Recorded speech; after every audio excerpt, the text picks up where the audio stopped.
नमस्कार, आपण पाहत आहे भांडा फोड न्यूज. एका दमात भ्रष्टाचारी कोमात. सोशल मीडिया, कर्जबाजारी, गुन्हेगारी, सट्टेबाजी, चोरी, मटका, जुगार, दारू, सावकारशाही, न्यायाच्या प्रतीक्षेत प्रशासन. भांडाफोड न्यूज. एका दमात भ्रष्टाचारी कोमात. वकिलास मारहाण करणाऱ्या पोलिसांवर कठोर कारवाई करा.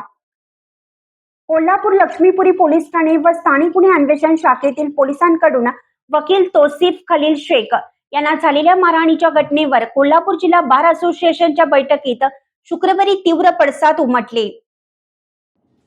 पोलीस ठाण्याच्या आवारात वकिलांच्या अंगावर हात टाकणाऱ्या पोलिसांवर कठोर कारवाई व्हावी अशा मागणीचा ठराव या विशेष बैठकीत करण्यात आला.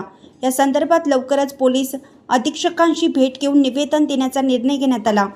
जिल्हा बार असोसिएशनचे अध्यक्ष ॲडव्होकेट V.R. पाटील यांच्या अध्यक्षतेखाली कसबा बावडा येथील न्याय संकुलमधील राजर्षी शाहू महाराज सभागृहात झालेल्या विशेष सभेत वकिलास झालेल्या मारहाणीचा तीव्र निषेध करण्यात आला.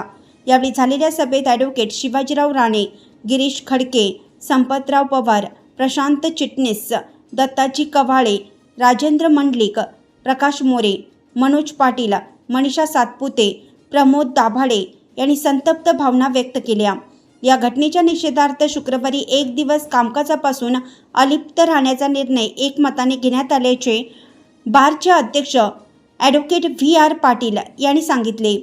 पोलीस अधीक्षक योगेश कुमार गुप्ता यांची भेट घेऊन त्यांना लवकरच निवेदन देण्यात येणार असल्याचंही अध्यक्षांनी सांगितलं.